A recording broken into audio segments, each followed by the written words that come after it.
والصلاة والسلام على سيد الأنبياء مع الجود والعطاء وعلى آله وصحبه وبارك وسلم دائما أبدا. أما بعد، أعوذ بالله من الشيطان الرجيم. بسم الله الرحمن الرحيم.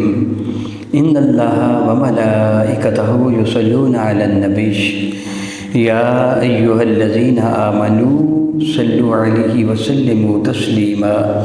اللهم صل وسلم وبارك على سيدنا ومولانا ونبينا محمد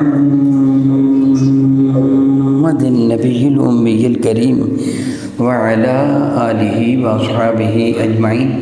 والصلاة والسلام عليك يا سيدي يا رسول الله وعلى آلك وأصحابك يا سيدي يا حبيب الله.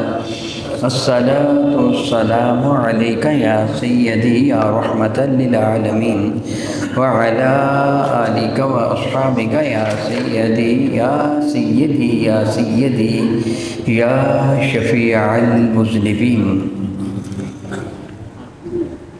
احباب کرام قدر بحمد اللہ تعالیٰ ثم الحمد للہ تعالیٰ.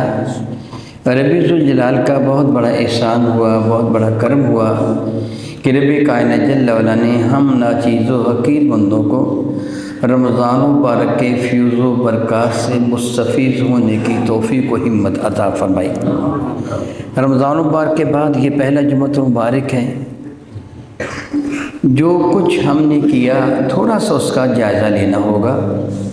جس طرح کوئی بچہ پڑھتا ہے تو پھر وہ دیکھتے ہیں کہ مجھے یاد ہو گیا ہے، جو کچھ میں نے پڑھا تھا وہ مجھے ازبر ہو گیا، مجھے یاد ہو گیا ہے کہ یہ نہیں ہوا.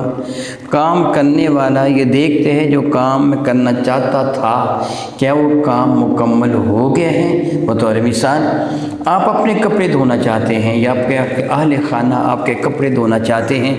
آپ کے کپڑوں پر داغ دھبے وغیرہ لگے ہوئے تھے، انہوں نے کپڑے دھوئے، صاف کیے، کیمیکل کے ساتھ، صابن کے ساتھ، واشنگ پاؤڈر کے ساتھ، پانی کے ساتھ، جس طرح صاف کیے. اس کے بعد پھر وہ دیکھتے ہیں کیا یہ کپڑے صاف ہو گئے ہیں. ایسے ہوتے ہیں کہ نہیں؟ کام کرنے والا کام کرنے کے بعد پھر وہ جائزہ لیتا ہے کیا میرا کام یہ مکمل ہو گیا ہے. آپ اپنے کمرے میں وہ پینٹ شینٹ کرنا چاہتے تھے، کوئی وائٹ واش وغیرہ کرنا چاہتے تھے، آپ نے کیا، کر کے دیکھتے ہیں کہ کوئی داغ دھبے باقی رہے تو نہیں گئے. ایسے ہوتا ہے نا. تو اگر آپ دیکھتے ہیں کہ جو کام میں نے شروع کیا تھا بطریق احسن میں نے اس کو مکمل کیا تو ذہنی طور پر آپ کو خوشی ہوتی ہے. ایسے ہے نا کہ میں کامیاب ہو گیا. لیکن اگر ایسے نہیں ہوتا تو پھر پریشانی ہوتی ہے نا. میں جو پہلے مثال دے چکا ہوں دوبارہ دہرا رہا ہوں. آپ کے اہل خانہ نے آپ کا لباس دھویا، آپ کے کپڑے دھوئے، آپ کے کپڑوں پر کچھ داغ دھبے تھے، سالن گر گیا تھا، آپ کھانا کھا رہے تھے، سالن گر گیا، یا ہاتھ میلے کچیلے آپ کے کپڑوں کو لگے ہوئے تھے، یا گرد و غبار سے آپ کے کپڑے اٹ گئے تھے. آپ کے اہل خانہ نے کپڑوں کو دھویا، دھونے کے بعد انہوں نے سوکھنے کے لیے پھیلا دیے اور آپ نے دیکھا کہ کپڑے تو اسی طرح میلے کچیلے ہیں. تو آپ اپنے اہل خانہ کو کیا کہیں گے؟ تیرے دھونے کا فائدہ نہیں ہوا، تو ویسے میلے ہیں تو نہیں دیکھا. اگر کپڑے صاف ہو گئے تو پھر فائدہ. رمضان مبارک گزر گیا ہے، دیکھنا یہ ہے کہ آپ کو فائدہ بھی ہوا ہے کہ نہیں ہوا. اس کے فیوز و برکات سے آپ نے استفادہ بھی حاصل کیا ہے کہ نہیں کیا. اس بات کو میں مزید آسان کر دیتا ہوں تاکہ بات سمجھنا مزید آسان ہو جائے. باہر بارش ہو رہی ہو، آپ تھوڑی دیر بارش میں کھڑے ہو کے اندر آئیں تو آپ کے جسم پر بارش کے اثرات نظر آئیں گے کہ نہیں آئیں گے؟ آپ کے کپڑے بھیگے ہوئے ہوں گے، آپ کا جسم بھی شرابور ہوگا، داڑھی رکھی ہے تو پانی کے قطرے ٹپک رہے ہوں گے، یا چہرہ گیلا ہوگا. دلیل اس بات کی ہوگی کہ یہ بندہ بارش میں کھڑا ہو کے آیا ہے. سارا مہینہ رب کی رحمت کی بارش برس رہی تھی، تجھ پر بھی کوئی اثر ہے؟ ایک مہینہ تو رب کی رحمت کی بارش میں بھیگتا رہا ہے، کیا تیرے بدن پر کوئی اثر ہے؟ اگر اثر ہے تو پھر یقین کر لے کہ تیرے رب کی رحمت تیرے شامل حال ہے، اگر نہیں تو پھر غور کر۔ تیرا دعویٰ تھا کہ میں تو بارش کے اندر کھڑا ہوں، تو کسی چھت کے نیچے کھڑا تھا، بارش کا تو اثر تجھ پر ہوا ہی نہیں ہے۔ دیکھنا یہ ہے کہ میں نے اتنے عظیم المرتبت ماہ مقدس کو میں نے گزارا، اور اس کے گزارنے کا مقصد کیا تھا، روزے کیوں رکھے گئے تھے۔ بحمد اللہ تعالیٰ ثم الحمد للہ تعالیٰ، میں رمضان مبارک اس ماہ مقدس میں روزوں کی فرضیت کی حکمت سے آپ کو مطلع کر چکا ہوں۔ یہ حکمت کسی بندے نے بیان نہیں کی ہے، میرے اللہ نے بیان کی ہے، لعلکم تتقون، تاکہ تم کو تقوی میسر آ جائے۔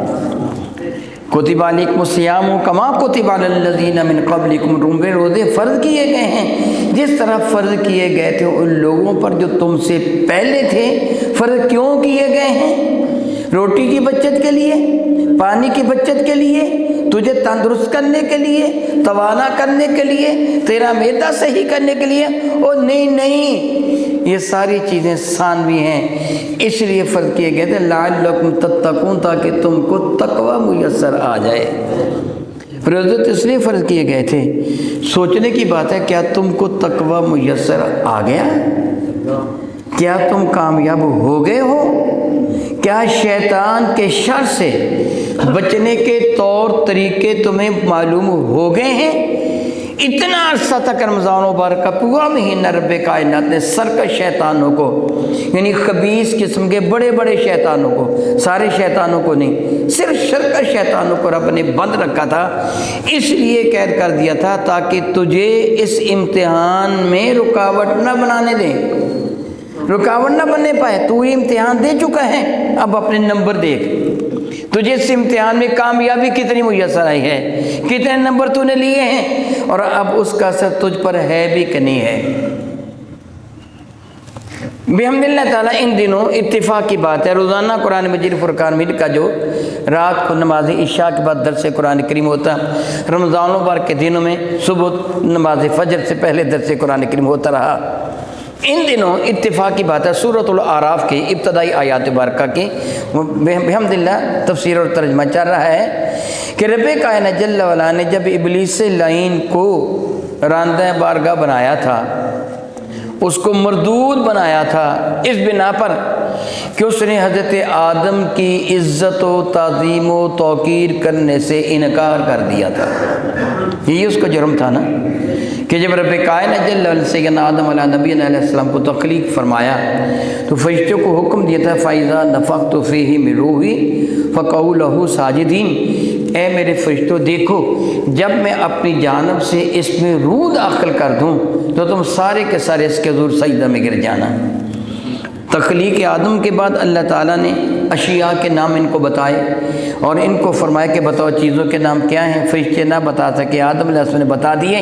تو رب کریم نے فرمایا کہ میں نے تمہیں کہا تھا انی اعلم ما لا تعلمون، میں جانتا ہوں تم نہیں جانتے، اب اے سارے فرشتوں اس جدول آدم کو سجدہ کرو۔ فسجدوا، سب فرشتوں نے فوراً سجدہ کر دیا الا ابلیس، مگر ابلیس نے سجدہ نہیں کیا۔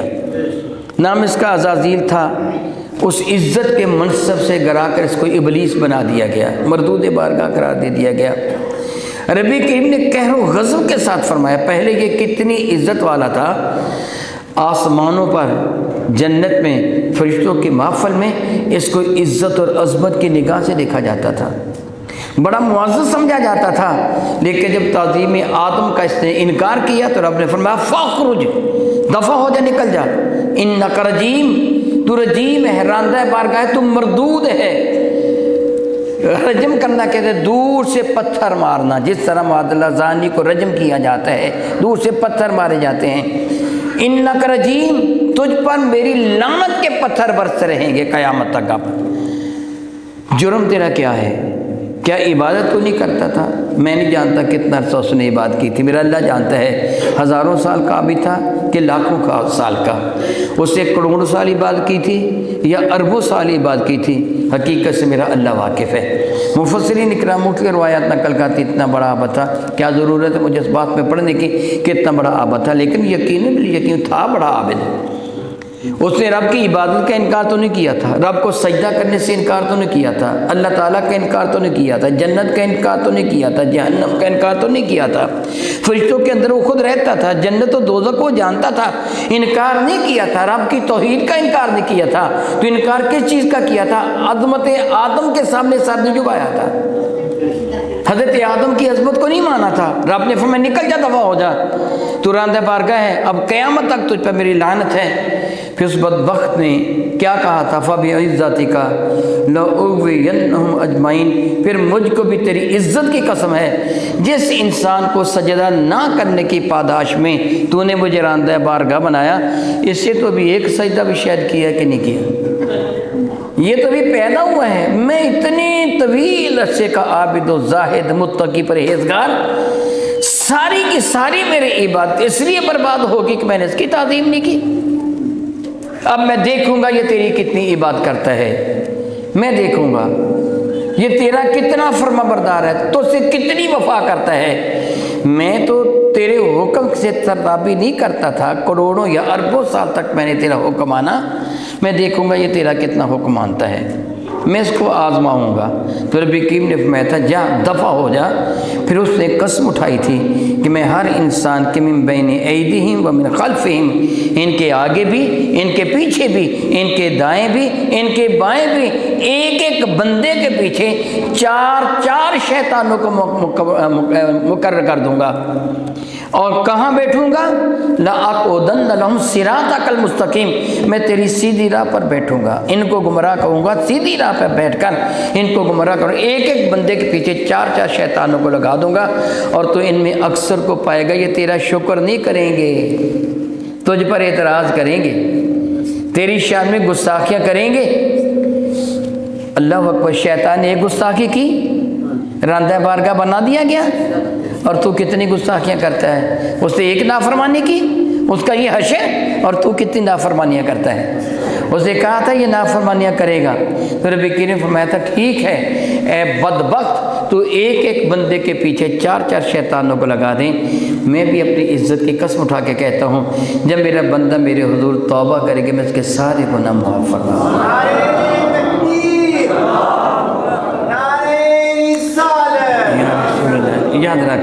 یاد رکھ ان عبادی لیس لک علیہم سلطان، میرے بندوں پر تیرا تسلط نہیں ہوگا، تیرا دباؤ نہیں ہوگا، تیرا قابو نہیں چلے گا، جتنا جی چاہے زور لگا لے، جس کو کہتے ٹل لگانا، پورا ٹل لگا لینا، میرے بندے تیرے چکر میں نہیں آئیں گے، دیکھ لینا۔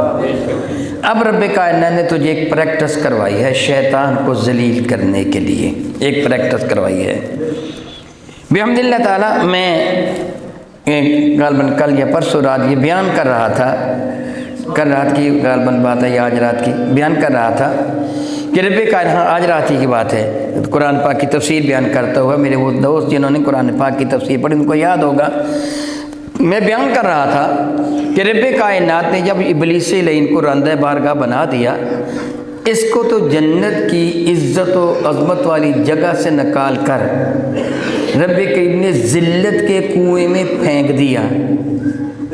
حضرت آدم کو کیا حکم دیا؟ اے آدم اب تم جنت میں چلے جاؤ، یا آدم اسکن وانت زوجک الجنہ، آدم تو اور تیری بیوی تم دونوں جنت پہ چلے جاؤ، شیطان تو نکل جا، دفع ہو جا، مردود ہے تو نکل جا، آدم تم چلے جاؤ۔ حالانکہ حضرت آدم علیہ السلام کو کہاں بھیجنا تھا؟ اللہ تعالیٰ نے فرشتوں سے یہ فرمایا تھا نا، وَإِذْ قَالَ رَبُّكَ لِلْمَلَائِكَةِ إِنِّي جَاعِلٌ فِي الْأَرْضِ خلیفہ، رب نے فرمایا تھا میں زمین پر اپنا نائب بنانے والا ہوں، آدم کو نائب بنا کر بھیجنا تھا زمین پر، لیکن تخلیق آدم کے بعد ان کو مسجود ملائکہ قرار دے کر فرشتوں کو حکم دیا سجدہ کرو آدم کو، فرشتوں نے سجدہ کر لیا، اب آدم کو حکم دیا کہ تو اور تیری بیوی دونوں جنت پہ چلے جاؤ، یا آدم اسکن انت وزوجک الجنہ، سکونت اختیار کر لو آدم، تم بھی تمہاری بیوی بھی دونوں جنت پہ چلے جاؤ۔ بھیجنا کہا تھا؟ بھیجا کہاں؟ دراصل تربیت کے لیے بھیجا تھا، آدم آپ بھی تربیت کے مرحلے سے گزرے ہیں، پورا رمضان آپ کی کیا ہوئی ہے؟ تربیت ہوئی ہے، جس طرح بھی تھوڑی دیر بعد میں عرض کروں گا، سمجھاؤں گا آپ کو، تربیت ہوئی ہے آپ کی۔ رب نے آدم علیہ السلام کی تربیت، اے آدم تو اور تیری بیوی جنت میں چلے جاؤ، فَكُلَا مِنْهَا رَغَدًا حَيْثُ شِئْتُمَا، اب تم دونوں، فَكُلَا تسنیہ کا صیغہ ہے، تم دونوں کھاؤ پیو، حَيْثُ شِئْتُمَا جو چاہو، جہاں سے چاہو، جتنا چاہو، جب چاہو، کوئی پابندی نہیں ہے، ساری جنت کی نعمتیں تمہارے سامنے ہیں، چھوٹی سی جنت نہیں ہے، سارے باغات، سارے پانی کے چشمے، آب کوثر کا چشمہ تمہارے لیے ہیں، کھاؤ پیو عیش کرو، البتہ وَلَا تَقْرَبَا هَٰذِهِ الشَّجَرَةَ، اس درخت کے قریب بھی نہ جانا۔ جل رب العزت جل وعلا کے سمجھانے کے ایک حسین انداز ہے، بڑا ہی پیارا انداز ہے۔ اسلام نے برائی کو جڑ سے کاٹا ہے۔ اگر جھاڑی کانٹے دار پودا اگ رہا ہے نا، تو اسلام نے یہ نہیں کہا یہ جب بڑا ہو جائے گا نا کانٹے خوب پھیل جائیں گے، راستوں کو برباد کر دے گا، تب اس کو کھیڑنا نہیں، پیدا ہوتے ہی اس کو ختم کر دو۔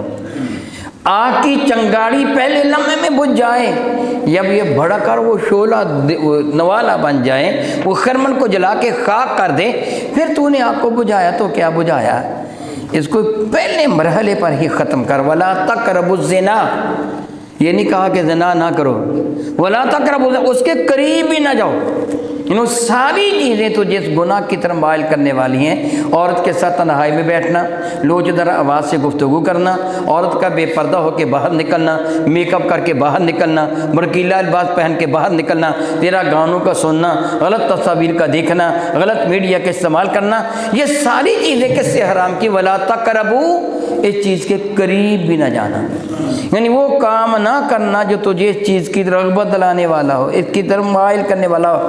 وَلَا تَقْرَبُوا الْفَوَاحِشَ، بے حیائی کے قریب بھی نہ جانا، وہ تصاویر بھی نہ دیکھنا، وہ ماحول بھی نہ سننا، بھی نہ دیکھنا، بھی نہ عملاً بھی کچھ نہ کرنا، گویا بے حیائی کے قریب نہ جانا، بدکاری کے قریب نہ جانا۔ یعنی اسلام نے جب منع کیا تو بڑے احسن ترین پیرائے میں منع کیا، بالکل بنیاد سے ہی روک دیا۔ یا یہ نہیں فرمایا کہ درخت کو نہ کھانا، اس کا پھل نہ کھانا، بلکہ کیا فرمایا؟ وَلَا تَقْرَبُوا، قریب بھی نہ جانا، هذه الشجرة، اس درخت کے کھانا تو بعد کی بات ہے، اس کے قریب بھی نہ جانا۔ سوال یہ پیدا ہوتا ہے، کیا جنت میں کوئی شے ایسی ہے جو حرام ہے، جو ناپاک ہے؟ ناپاک تو جنت میں جائے گا ہی نہیں، حرام تو جنت میں جائے گا نہیں۔ میرے کریم آقا رسول مصطفیٰ نے خبر دی تھی، ارشاد فرمایا تھا، ایک بندہ آتا ہے دور دراز سے آتا ہے، اتنا لمبا سفر اس نے طے کیا کہ طویل سفر میں اتنی لمبا سفر طے کرنے کے سلسلے میں اس کے کپڑے پرانے ہو کے پھٹ گئے، اتنا لمبا سفر طے کیا، بال اس کے بکھر گئے، جسم کا گرد آلود ہو گیا، حالت اس کی غیر ہو گئی۔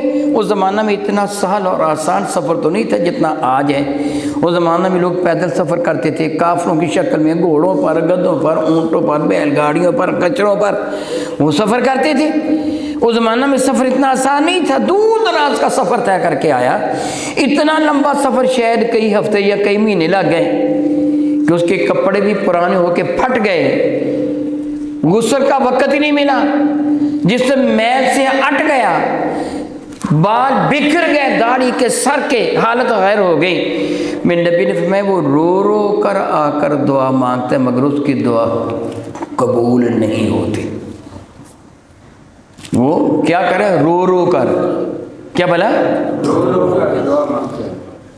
آپ نے بہت مرتبہ سنا، جہنم کی آگ اتنی شدید آگ ہے، اتنی شدید آگ ہے، اتنی شدید آگ ہے کہ دنیا کا کوئی پانی جہنم کی آگ کو نہیں بجھا سکتا۔ اگر دنیا کا دنیا کے پانی سے مراد یہ سمندروں کا پانی، یہ دریاؤں کا پانی، یہ سارے کا سارا یہ پانی جمع کر کے جہنم کی آگ کے کوئلے کے چنگاڑے پہ ڈالا جائے تو پانی سارا بھاگ بن کے اڑ جائے گا، جہنم کے کوئلے کی شدت حرارت و تمازت میں کوئی بھی کمی نہیں آئے گی، اتنی شدید آگ ہے جہنم کی۔ مگر میرے نبی فرماتے گناہ گار کی آنکھ کا آنسو اللہ کے غضب کی آگ کو بجھا دیتا ہے۔ جب گناہ گار تنہائی میں بیٹھ کر اپنے گناہوں کو یاد کر کے اپنے رب کا خوف اپنے دل میں لا کر روتا ہے، بلکہ میرے نبی فرماتے ہیں کہ مچھر کے سر کے برابر بھی تیری آنکھ سے آنسو نکل آئے، تیری نجات کا سبب بن گیا۔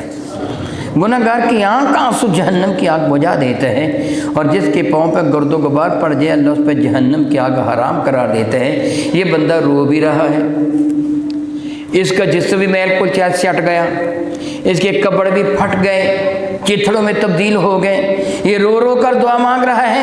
ایک روایت میں آتا ہے کہ اگر وہ اتنا گہرا سجدہ کرے، زمین میں دھنس جائے، ہاتھ اتنے اٹھائے آسمان تک پہنچ جائے، پھر بھی دعا قبول نہیں ہوتی۔ صحابہ تو لرز گئے، اللہ کے نبی علیہ السلام اس بیچارے کا قصور کیا ہے؟ میرے نبی نے فرمایا اس کے پیٹ میں حرام، اس کے بدن پر حرام ہے، حرام کو اللہ قبول نہیں فرماتا۔ الیاذ باللہ تعالیٰ ثم الیاذ باللہ۔ میرے نبی نے فرمایا اپنے آپ کو حرام سے بچاؤ۔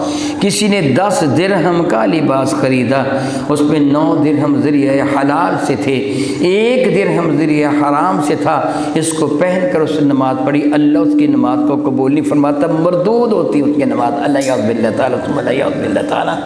میرے نبی نے فرمایا تیرے جسم کا وہ حصہ جو حرام سے پلا ہے جنت میں جانے کے قابل نہیں ہے، پہلے اس کو جہنم کی آگ میں جلا کے پاک کیا جائے گا، پھر جنت میں بھیجا جائے گا۔ تو جنت میں تو حرام جائے گا ہی نہیں۔ جس نے حلال نہ کھایا، حرام کھایا، جو جسم کا حصہ حرام سے پلا، وہ تو جنت میں جائے گا ہی نہیں۔ پھر جنت میں وہ درخت کیا تھا؟ ناپاک تھا، حرام تھا۔ معاذ اللہ، جنت میں تو حرام شے نہیں ہے، جنت میں تو ناپاک شے نہیں ہے، جنت تو پاکیزہ جگہ ہے، جنت تو رب کی نعمتوں والی جگہ ہے، حرام تو رب کی نعمت نہیں ہے۔ پھر کیوں منع کیا گیا ہے؟ دراصل ان کی تربیت کی جا رہی تھی۔ آدم، بات یہ چیز نہیں ہے کہ یہ چیز جو نقصان دینے والی ہے کہ نفع دینے والی ہے، بات یہ ہے دیکھ اس پہ میرا حکم کیا ہے۔ آپ نے بھی ایک تربیت حاصل کی، پریکٹس کی ہے، جو میں نے کہا تھا نا کہ میں بعد میں عرض کرتا ہوں کہ آپ بھی تربیت کے مرحلے سے گزر کے آئے ہیں۔ آپ نے بھی ایک پریکٹس کی۔ صبح سحری کا وقت تھا، آپ کی مرغن غذائیں، محبوب غذائیں، فیوریٹ ڈش آپ کے سامنے موجود تھی۔ ابھی آپ نے کھانے کی ابتدا کی تھی، ابھی وہ کھانا چاہتے تھے زیادہ کہ اچانک اعلان ہوا کہ سحری کا وقت ختم ہو گیا ہے، کھانا پینا چھوڑ دیجئے، بند کر دیجئے۔ تو آپ نے کھانے سے ہاتھ کھینچ لیا، نہیں کھاؤں گا۔ گھر والوں نے کہا تھوڑا سا کھا لو، آپ نے انکار کر دیا، نہیں میں نہیں کھاؤں گا، یہ آپ کی بڑی پسندیدہ ڈش ہے، فیوریٹ ڈش ہے، کھا لو، تھوڑا سا کھا لو۔ اب کہتے جی میں نہیں کھاؤں گا، اب یہ کھانا مجھ پر حقیقت میں تو حرام نہیں تھا نا، پاک کھانا تھا نا، اچھا کھانا تھا، محبت کے ساتھ پکا ہوا تھا، ہر اعتبار سے حلال تھا، لیکن اب آپ پر ویسے حرام نہیں ہے، آپ پر حرام ہے۔ آپ نے کہ اس کو سنبھال لو، سنبھال کے رکھ لو، ضائع نہ کرنا، فضول خرچی کرنا حرام ہے۔ میں ایک مسئلہ بھی ضرور عرض کروں گا، میں گلشن میں بتا کے ہوں مسئلہ۔ اللہ تعالیٰ کے ارشاد گرامی قدر ہے، لا تبذر ان المبذرین کانوا اخوان الشیاطین وکان الشیطان لربہ کفورا۔ فضول خرچی نہ کر، لا تبذر، فضول خرچی نہ کر، ان المبذرین کانوا اخوان الشیاطین، فضول خرچی کرنے والے شیطان کے بھائی ہیں۔ وَكَانَ الشَّيْطَانُ لِرَبِّهِ كَفُورًا، شیطان اپنے رب کے حضور کافر ہے، نافرمان ہے، تو شیطانوں کا بھائی نہ بن۔ ان دنوں شادی بیاہ کے عام فنکشن چل رہے ہیں، آپ نے بھی دیکھا ہوگا، میں بھی دیکھتا ہوں، جب وہ آپ اس کو بوفے سسٹم کہتے ہیں یا جو کچھ، میں تو کھرلی سسٹم کہتا ہوں کہ جس طرح کھرلی پہ چارہ ڈال کر جانور کو چھوڑ دیا جاتا ہے نا، اس طرح بندوں کو چھوڑ دیا جاتا ہے۔ وہ ایک دوسرے سے آگے دوڑتے ہیں اور اپنی پلیٹوں کو منتا دھند بھر لیتے ہیں، تھوڑا سا کھایا باقی ضائع کر دیا۔ وہ فضول خرچی کی کہ نہیں کی؟ میرا اللہ کیا فرماتا ہے؟ فضول خرچی کرنے والے کون ہیں؟ تو شیطان کا بھائی بن گیا۔ جتنا تو نے کھانا اتنا استعمال کر۔ کیا تجھے اس بات کا پتہ نہیں کہ میرے کریم آقا نے کتنی سختی کے ساتھ اس بات سے منع کیا ہے؟ یاد رکھیں، اپنے سامنے والا سارا کھانا کھانا سنت نہیں ہے، بلکہ اس برتن کو صاف کرنا سنت ہے جس میں تو کھانا کھا رہا تھا۔ یعنی لقمے کے ساتھ تو سالن لگا لگا کے کھاتا رہا، کوئی ذرہ نیچے گر گیا دسترخوان پر، اس برتن کو سالن لگا رہ گیا، میرے نبی نے اس کو بھی انگلی سے صاف کر لیا تھا۔ میں شیطان کو نہیں خوش کروں گا، انگلی سے صاف کر لیا تھا۔ جب وہ برتن تو انگلی سے صاف کرتے ہیں، لقمے سے صاف کرتے ہیں، تیرے نبی راضی ہو جاتے ہیں، شیطان ذلیل ہو جاتا ہے۔ جب تو ایسے نہیں کرتا، شیطان کو راضی تو کر لیتا ہے۔ تو یہ تو کھانا جو برباد کر رہا ہے، شیطان کو راضی کر رہا ہے کہ نہیں؟ جی بتا بھلا اپنے رب کو۔ تیرا رب کیا فرماتا ہے؟ وَقَانَ الشَّيْطَانُ لِرَبِّهِ كَفُورًا، شیطان تو تیرے رب کے در کافر ہے، تو اس کا بھائی بن رہا ہے۔ تو بھی کفر اختیار کر، میری نافرمانی کر رہا ہے، ایسے نہ کیا کر۔ لا تبذر۔ میرے کریم صلی اللہ علیہ وسلم نے ایک کھجور دیکھی تھی بازار میں پڑی، اور کھجور غرد آلود تھی، مٹی لگی ہوئی تھی۔ میرے کریم آ کر اس کو اٹھا کے جھاڑ لیا، صاف کر لیا۔ صاف کر کے فرمانے لگے، صحابہ دیکھ رہے تھے، منظر دیکھ رہے تھے، فرمانے لگے میں کھجور کھا لیتا، مگر میں صرف اس لیے نہیں کھا رہا کہیں یہ صدقہ کی کھجور نہ ہو۔ میرے نبی پر صدقہ حرام ہے، میرے نبی کی آل پر بھی صدقہ حرام ہے، میں اس لیے نہیں کھا رہا کہ کہیں صدقے کی کھجور نہ ہو۔ ایک صحابی کو فرمایا تو کھا لے۔ ہم مٹی لگی کھجور کو اٹھا کے پھینک دیتے ہیں زمین پر، ٹکڑا روٹی کا گر گیا۔ سیدہ عائشہ صدیقہ فرماتی میں نے دیکھا میرے گھر میں زمین پر روٹی کا ٹکڑا گرا تھا، اللہ کے نبی نے اس کو اٹھا کے جھاڑا، فرمایا عائشہ اس کی تعظیم کر، یہ اللہ کی نعمت ہے، اس کی توہین نہ کر۔ اور ہم کیا کرتے ہیں؟ اللہ تعالیٰ فرماتا ہے فضول خرچی نہ کر۔ آپ نے خیال کیا میں فضول خرچی نہیں کروں گا، صبح کو بچا کھانا شام کو کھا لوں گا، اگر خراب نہیں ہوا تو کیا ہوا؟ میں نفسیاتی طور پر میری اور آپ کی ایک عادت ہے کہ ہم صبح کی پکی روٹی شام کو نہیں کھاتے۔ ڈبل روٹی کتنے دنوں کی پکی ہوتی ہے بتائیں گے آپ؟ وہ کئی دن کی پکی ہوتی ہیں، وہ کھا لیتے ہیں۔ صبح کی پکی روٹی شام کو نہیں کھاتے، یہ جی صبح کی باسی ہے، وہ ڈبل روٹی باسی نہیں ہوتی۔ جو تو رس سے استعمال کرتا ہے وہ کیک رس وغیرہ، وہ سوکھی روٹی ہی کی طرح تو ہوتے ہیں۔ میرے نبی تو سوکھی جو کی روٹی صاف کر کے تناول فرما لیا کرتے تھے۔ تو نے خیال کیا میں صبح کا کھانا ہے سحری کا ضائع نہیں کروں گا، اس کو سنبھال کے رکھ لو، شام کو کھا لیں گے۔ شام ہوئی وہی کھانا پھر سے تیار کر دیا گیا، تو کھانے کے لیے بیٹھ گیا، اعلان ہوا کہ اب افطاری کا وقت ہو گیا ہے، کھانا کھا لیجئے۔ آپ نے وہ کھانا کھانا شروع کر دیا۔ کوئی پوچھے کہ بھلے مانس صبح تو نے ہاتھ کھینچ لیا تھا، کھانا کھانا بند کر دیا تھا، یہ حرام ہے، اگر حرام نہیں تھا تو اس وقت کیوں نہیں کھایا؟ اگر حرام تھا تو اب کیوں کھا رہا ہے؟ تیرا جواب کیا ہوگا؟ او بھائی میں تو ہوں بندہ، مرضی تو میرے مولا کی ہے۔ یہ تو انداز بندگی ہے نا کہ بندہ اپنے مولا کی جانب دیکھتا ہے کہ کب اشارہ ہوتا ہے کھانے کا میں کھا لیتا ہوں، حکم ہوتا ہے روک دے میں رک جاتا ہوں۔ وہ چیز جنت کی حرام نہیں تھی، آدم کی تربیت کی جا رہی تھی۔ آدم حکم میرا ہے، کھانے کی چیزیں ایسی ہیں جو تجھے فائدہ دیں گی، تیرا جی چاہتا ہے میں کھا لوں، میرے جسم کو فائدہ ہوگا، توانائی میں اضافہ ہو جائے گا، سارا دن کام کاج کرنا، محنت و مشقت کرنی ہے، کھانا کھا لیتا ہوں پیٹ بھر کے آسانی ہو جائے گی۔ نہیں کھاؤں گا اس لیے نہیں کھاؤں گا، میرے رب نے کہہ دیے نہیں کھاؤں گا، نہ کھا، میں نہیں کھاؤں گا۔ میں نے اپنے رب کا حکم مانا ہے، جب کہے گا کھا لے میں کھا لوں گا، جب کہے گا نہ کھا میں نہیں کھاؤں گا۔ بھئی اظہار بندگی تو یہی ہے نا، پتہ تو تب بھی چلتا ہے کہ بندہ ہے۔ یہ تو اپنے آقا کے حکم کا فرما بردار ہے، جیسے آقا نے حکم دیا ویسے ہی کرتا ہے۔ میرے بھائی آدم علیہ السلام کو تھوڑی دیر جنت پہ رکھا گیا، ان کی تربیت کی گئی۔ پھر ان کو زمین پر بھیج دیا گیا یہ اس ساتھ دلا کر کہ دیکھو میں نے تمہیں منع کیا تھا کہ آدم تو نے شجر ممنوعہ کے قریب بھی نہیں جانا، شیطان نے تم کو جھوٹی قسم اٹھا کے وقاسمہما ان کے سامنے قسم اٹھائی تھی کہ انی لکما من ناصحین، میں تم دونوں کا ناصح ہوں، خیر خواہ ہوں، میں کو برا نہیں ہوں۔ اس نے اللہ کی قسم اٹھائی تھی حضرت آدم کے سامنے، حضرت حوا کے سامنے۔ پہلے انسان تھے، اس سے پہلے تو انسان دنیا میں نہیں آئے تھے، جنت میں بھی تشریف فرما نہیں تھے۔ حضرت آدم علیہ السلام کے علاوہ فرشتے تھے، وہ روح غلمان تھے، تو وہ نہیں، یہ سوچا بھی نہیں جا سکتا تھا کوئی اتنا بڑا خبیث ہوگا کہ اللہ کی جھوٹی قسم اٹھا لے گا۔ میں یہ تو تصور میں دیکھیے نا، میں اللہ سے معافی مانگتا ہوں جو میں کہہ رہا ہوں آپ کو سمجھانے کے لیے۔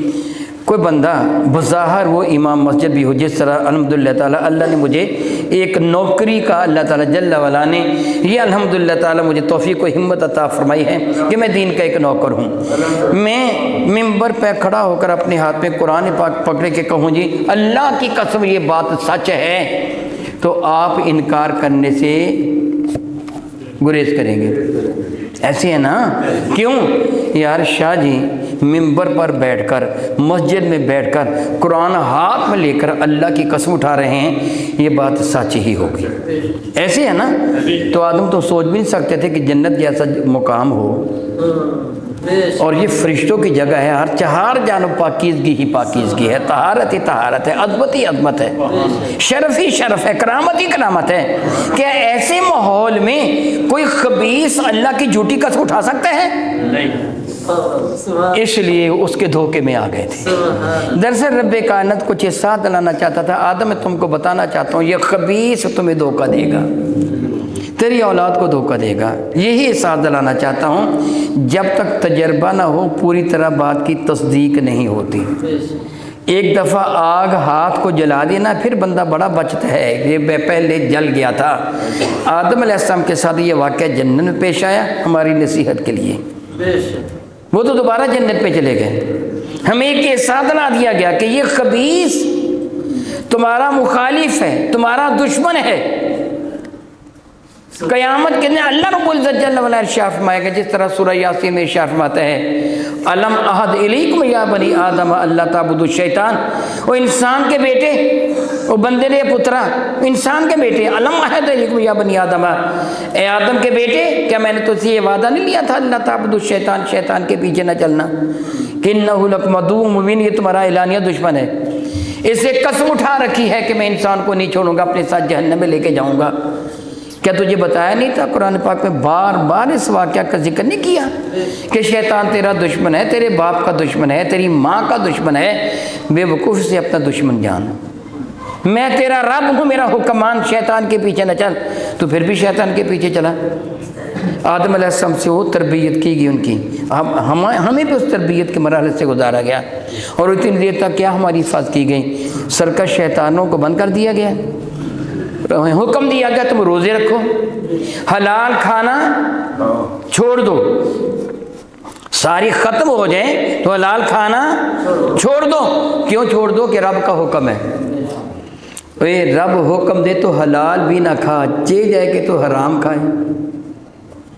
حلال تو تجھے فائدہ دیتا تھا، حرام تو تیرا نقصان کرتا ہے۔ رب نے تو شیطان کو یہ بتایا تھا میرے بندے تیرے داؤ میں نہیں آئیں گے، دیکھ میں نے ان کو کہا کہ حلال نہیں کھانا ہے، اب لگا زور، جتنا تیرا جی چاہے میرا بندہ روزہ نہیں توڑے گا، جتنا جی چاہے تیرا زور لگا لے۔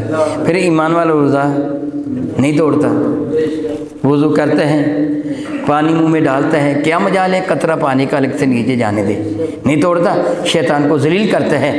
دیکھنا یہ ہے کہ وہ تقوی کی جو پریکٹس تو نے، جو تربیت تو نے رمضان میں کی تھی، اس کا اثر تجھ پر ہے، اب بھی ہے۔ اگر ہے تو پھر اللہ کا شکر کیجئے، وگرنہ یاد رکھیے معاذ اللہ تعالیٰ کہیں آپ اپنے آپ کو برباد تو نہیں کر بیٹھے، کہیں ایسے تو نہیں ہوا کہ ابلیس لعین نے اس خرم نے ایمان کو آگ لگا دی ہو، تمہارے اعمال کو برباد کر کے رکھ دیا ہو۔ وہ گناہ جو تم پورا رمضان نیک عمل کرتے رہے تھے، حلال بیوی گھر میں موجود تھی، تم نے اس کی جانب اس نگاہ سے نہیں دیکھا کہ آپ کا روزہ ٹوٹ جائے،